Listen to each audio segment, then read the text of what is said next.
Stove వెలిగించే పని లేకుండా, అలాగే ఆయిల్ వాడకుండా, గీ వాడకుండా సింపుల్గా ఈజీగా అయిపోయే చిట్టి చిట్టి లడ్డూలు ఎలా చేసుకోవాలో చూపిస్తాను. ఈ లడ్డూలని మనం ఫెస్టివల్స్ కానీ, ఇంటికి గెస్టులు వచ్చినప్పుడు కానీ చిటికలో చేసుకోవచ్చు. 2 నిమిషాల్లో అయిపోయే రెసిపీ అండి. ప్రాసెస్లోకి వెళ్ళిపోదాం. ఇక్కడ 1/2 కప్ కొబ్బరి పొడి, ఇక్కడ కాజు బాదం 10 తీసుకున్నాను, అలాగే మిల్క్ పౌడర్, 1/2 కప్ షుగర్, ఇక్కడ పాలు తీసుకున్నాను. ఇప్పుడు మనం ఒక మిక్సీ జార్ తీసేసుకొని దీంట్లో కాజు బాదం వేసేసి కొబ్బరి పొడి కూడా వేసుకోవాలన్నమాట.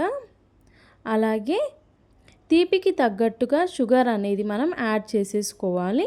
అలాగే మిల్క్ పౌడర్ కూడా యాడ్ చేసుకోవాలి. నేనైతే ఒక 1.5 ప్యాకెట్ మిల్క్ పౌడర్ యాడ్ చేసేసి ఇలా పౌడర్లా చేసేసుకున్నాను. ఇది ఒక ప్లేట్లోకి వేసేసుకోవాలి.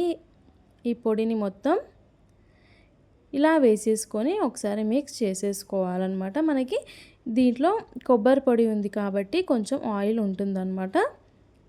ఇలా లడ్డులా వస్తుంది. అలాగే ఇలా మిక్స్ చేసిన తర్వాత మనం కొద్దిగా పాలు అనేది యాడ్ చేసుకుంటూ మిక్స్ చేసుకోవాలి. మనకి లడ్డు కన్సిస్టెన్సీ వచ్చే వరకు మనం మిల్క్ కొంచెం యాడ్ చేసుకోవాలన్నమాట. మిల్క్ కొంచెం తక్కువగానే పడుతున్నాయి, ఎందుకంటే మనకి అది కొద్దిగా పాలు వేస్తే గట్టిగా అయిపోతుంది. ఒకవేళ మనం పాలు ఎక్కువైనా సరే కానీ తర్వాత లడ్డూలు గట్టిగా అవుతాయి. ఇలా మనం చిన్న చిన్న లడ్డూలు ప్రిపేర్ చేసేసుకోవచ్చు. దీని మీద మనం గార్నిష్ కోసం కిస్మిస్ని వాడాను. మీరు కూడా ట్రై చేసి కామెంట్ బాక్స్లో చెప్పండి. చాలా హెల్తీ అయిన రెసిపీ, ఈజీ అయిన రెసిపీ. మీరు కూడా ట్రై చేసి కామెంట్ బాక్స్లో చెప్పండి. ఇంతవరకు నా వీడియో చూసినందుకు చాలా థ్యాంక్స్ అండి.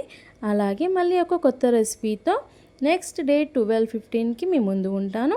అంతవరకు నేను మీ ఆహా కుకింగ్ విత్ రోజా. ఇలాగే ఫాలో చేయండి, లైక్ చేయండి, షేర్ చేయండి, సబ్స్క్రైబ్ చేయండి. Thank you all.